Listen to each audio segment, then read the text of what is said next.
அமைதியா இருங்க, சந்தோஷமா இருக்கு. மழை வந்த மழை போயிட்டு பாத்தீங்கன்னா எப்படி மழை வரும்?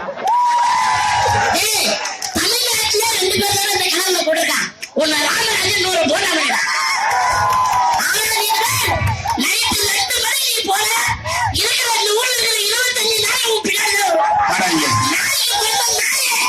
நாளைக்கு பேசி பார்த்தா ஏன் கேவலப்படுத்தாங்க? வாடா தம்பி வாடா. எங்க அப்பா 16 பிள்ளை பெற்றான். உங்க அப்பா 16 பிள்ளை பெற்றாரா? ஆமாடா. அப்ப உங்க பிள்ளைக்கு வேற வேலையே இல்லையா? அது அவரால் முடிவு செய்த நீ என்ன கவலைப்படுற? அப்படிப்பட்ட பிள்ளையை கேவலப்படுத்தாரா? சொன்னாங்க சரி, என் படத்துல ஹீரோல முடிவு பண்ணிட்டேன். உனக்கு வந்து அட்வான்ஸ் பண்ண முடியாது. சீக்கிரம் கொடு. ஐயோ ஐயோ, ஏன் கத்துற? காத்துதான் என்ன உஷார் எவ்வளவு எடுத்துட்டு வந்த? 1000 ரூபாய். எப்படி வந்த? பஸ்ல. என்ன 1000 ரூபாய் எடுத்து வந்த? ஒரு ஆட்டோ கார் வரக்கூடாதா? நான் என்ன எடுத்துக்க? நான் ஒரு 100 ரூபாய் எடுத்து வந்துருங்க. எப்படி எடுத்து வந்துருக்கேன்? பேட்டை போட்டுருக்கேன். பேட்டுக்குள்ள 2000 கொடுக்கலாம்.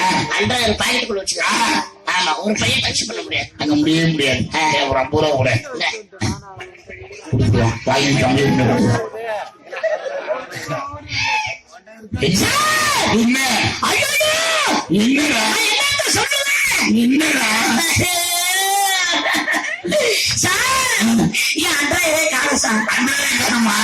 கவலைப்படாத, நம்ம செந்தில் சார் காசு பேர் வாங்கி ஊருக்கு போயிடலாம். அப்போ போயிட்டு ரெடி ஆயிடுவா. ஆளு மாட்டோன்னு வாங்குவாடா. இதுதான் வரண்டா இட்லி வாயா. ரொம்ப இல்ல இல்ல, அவன் மரியாதை நான் பேசினாலும் என் மேல பாசமான பையன், நல்லவன். அவன் உயர்ந்த பாத்தீங்கன்னா அவனை பெத்த நேரம் அவங்க அம்மா அப்பாவோட வேதனைப்பட்டிருப்பாங்க.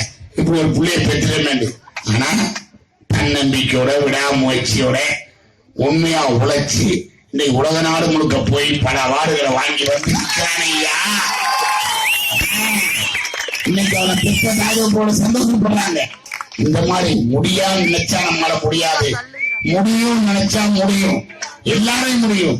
நீங்களும் இருக்கிறீங்க, உங்களே எத்தனை நடிகர்கள்லாம் இருக்கிறாங்க, இல்லாம இல்ல.